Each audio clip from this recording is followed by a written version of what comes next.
दोस्तों नमस्कार। आज हम बात करेंगे देश के प्राइम मिनिस्टर नरेंद्र मोदी जी के बारे में। नरेंद्र मोदी जी का जन्म आप जानते हो, समाज के सबसे कमजोर वर्ग यानी ओबीसी और एक गरीब परिवार में हुआ था। ये जानते हैं गरीबी क्या होती है। इन्होंने अपने प्रयास से, परिश्रम से जिस तरह से ऊंचाई छुआ है, जीरो से हीरो बने हैं, वो अपने आप एक एग्जाम्पल है। हमारे देश के अंदर अब तक 16 प्राइम मिनिस्टर हुए हैं और जो काम मोदी जी ने किए हैं 6 साल के कार्यकाल में, वो काम अब तक कोई प्राइम मिनिस्टर नहीं कर पाया। हालांकि देश के अंदर मोदी जी के सपोर्टर भी हैं और विरोधी भी हैं। जो मोदी जी के विरोधी हैं उनका सिर्फ एक ही बात होती है कहने के लिए, वो कहते हैं कि मोदी सरकार टाटा, बिरला, अंबानी, अडानी के लिए काम करती है। भाई ये बता दो आप, देश की जो सरकार होती है उससे जो हमारा अमीर वर्ग है उसके बारे में सोचना पड़ता है, जो गरीब वर्ग है उसके बारे में सोचना पड़ता है।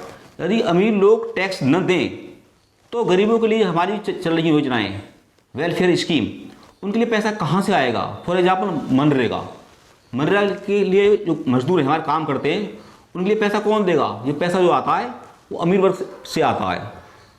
तो ये बातें बेकार की हैं। इसकी जो मुख्य समस्या थी हमारे देश सामने आज तक, वो थी हमारे यहाँ बाबरी मस्जिद बनाम राम मंदिर केस। बाबर हिंदुस्तान में आया था 1526 में। इसके सेनापति ने मीर बाकी ने 1528 में राम मंदिर को तोड़ करके वहाँ बाबरी मस्जिद का निर्माण किया था। भाई यदि बात ये गलत है तो उसका नाम औरंगजेब मस्जिद, अकबर मस्जिद क्यों नहीं था, बाबरी मस्जिद ही क्यों था? क्योंकि बाबर ने उसको तोड़वाया था। और ये केस आप 500 साल तक लगातार कोर्ट के अंदर चलता रहा, तारीख पर तारीख तारीख पड़ती लगातार। मोदी जी ने सुप्रीम कोर्ट की एक पीठ बनाई, उसमें डे टू डे हियरिंग करवाई, उस केस को सुलझा दिया। उस केस के अंदर मुस्लिम भाई भी संतुष्ट हैं और हमारे हिंदू भाई संतुष्ट हैं। उस झगड़े में अब तक हमारे देश के अंदर हजारों लोगों की मौत हुई, अरबों की नुकसान हुआ। ये इनकी विशेष उपलब्धि है जो कोई प्राइम मिनिस्टर इसे हल नहीं कर पाया। दूसरी बात, J&K धारा 370, वहाँ पर धारा 35A के बारे में प्रोविज़न है कि हमारा देश का सैनिक वहाँ पर जो निवासी है J&K के, वहाँ बाढ़, सुनामी, आपदा यदि कोई आती है तो उनको बचाने के लिए शहीद हो जाता है, उनकी हेल्प करते हैं। परंतु हमारे देश का सैनिक वहाँ 1 इंच ज़मीन नहीं ले सकता, जबकि J&K के निवासी पूरे हिंदुस्तान के अंदर कुछ भी काम कर सकते हैं, कुछ भी ज़मीन ले सकते हैं, नौकरी ले सकते हैं। पर ऐसा क्यों? पर किसी सरकार ने हिम्मत नहीं दिखाई। हम भी सोचते थे भाई ये धारा 370 कैसे खत्म हो गई है, और मोदी जी ने इसको समाधान कर दिया। आज वहाँ J&K के अंदर पूरी तरह शांति है, आतंकवाद का खात्मा हो चुका है, पत्थरबाज गायब हो गए। ये दूसरी अचीवमेंट। तीसरी अचीवमेंट, जन धन योजना। भारत के अंदर जो आबादी हमारी 137 करोड़ की, उसमें से बहुत बड़ी आबादी एक बैंकिंग सिस्टम जिसे बोलते हैं हम, इकोनॉमिक सिस्टम, उससे बाहर थी। उन्होंने जन धन योजना के तहत जीरो बैलेंस पर खाते खुलवाए। बैंक कर्मचारी गांव गांव गए और खाते खोले। 41 करोड़ खाते जीरो बैलेंस पर खुले, यानी कि हमारे 41 करोड़ जो परिवार थे, फैमिली थे, उनको बैंकिंग सिस्टम में, देश की इकोनॉमी में लेके आए। यदि उन गरीब परिवारों को आर्थिक सहायता मिलती, अफसर क्या करते थे, पैसा आया, कागजों में दिखाया, वो खा लिया, ओके कर दिया। अब क्या हो गया, जनधन में आने के बाद जो पैसा जाता है सीधा उनके खाते में जाता सीधा, यानी बिचौलिए खत्म। फॉर एग्जाम्पल आपके सामने किसानों को भारत सरकार 6,000 रुपये सालाना देती है। यदि ये जनधन से न जुड़ते तो 6,000 रुपये जो किसान तक जाते हैं वो नहीं पहुँचते, बिचौलिया खा जाते। आज सीधा पैसा किसानों के खाते में जा रहा है। चौथी उपलब्धि इनकी, हमारे देश के अंदर पहले सती प्रथा थी, यानी जो हिंदुओं में किसी का पति की डेथ होती थी तो गांव वाले, परिवार वाले उसकी वाइफ को ज़बरदस्ती उसकी चिता पर बैठाते थे और उसको जला देते थे। ये हमारे देश के अंदर एक सामाजिक कुरीति थी। हमारे देश के father of the modern India, यानी आधुनिक भारत के पितामह राजा राम मोहन राय ने ब्रिटिश जो गवर्नर थे हमारे यहाँ, विलियम बेंटिक, उनसे कहा कि इस पर रोक लगाइए। 1829 में सती प्रथा पर रोक लगी, तो अच्छी बात थी। इसी प्रकार की बात हम करें, मुस्लिम वर्ग के अंदर 3 तलाक की प्रथा थी। SMS कर दिया, बोल दिया, कुछ भी बोल दिया, तलाक तलाक तलाक तलाक, उसकी लाइफ खराब हो जाती थी। तो 3 तलाक पर जो बिल लाई मुस्लिम महिलाओं की, उसके लिए, हालांकि कुछ लोगों ने कहा कि हमारे ये धर्म में वो है, हस्तक्षेप है, ये रूढ़ बात है और ये सामाजिक बुराई थी। इसको 3 तलाक को जड़ से खत्म कर दिया। ये इनकी अचीवमेंट है इनकी। अगली बात, हम सोचते थे कि पाकिस्तान हमारे सामने कुछ भी नहीं है, पाकिस्तान को तो हम चुटकी में उड़ा देंगे हम। पर अमेरिका की टक्कर में कोई देश था तो चाइना था, और हमने चाइना को क्या सबक सिखाया आप सभी जानते हो। गलवान घाटी के अंदर हमारे 20 सैनिक शहीद हुए थे, उनके 43 शहीद हुए थे, वो भी धोखे से हो गए थे, क्योंकि कांग्रेस सरकार ने एक कंप्रोमाइज़ कर रखा था कि कोई भी सैनिक हमारे वहाँ हथियारों के साथ गश्त नहीं देगा। यदि ऐसा ना होता, आज देखिए आप, यदि चीन सबसे ज़्यादा घबरा रहा है, डर रहा है, तो हिंदुस्तान से डर रहा है। आज देश की डिफेंस इतनी मजबूत है।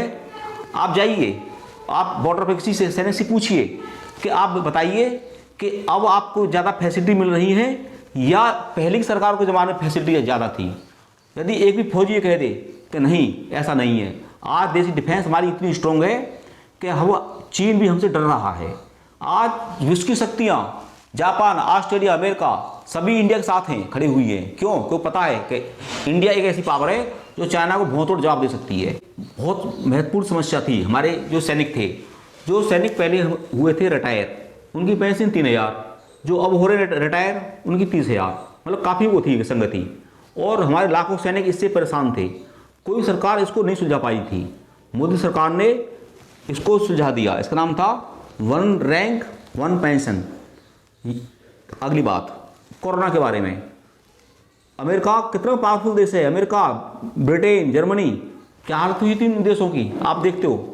पर मोदी जी ने अपने नेतृत्व में कोरोना के खिलाफ जिस तरह से तैयारी की, उसमें कामयाबी मिली हमें देश को। कोरोना की या दवाई हम लोग बाहर भेज रहे हैं, कई कंट्रियों से डिमांड आ रही है हमारे यहाँ पर। ये थी इनकी अच्छी विशेषता, एक गुड लीडरशिप।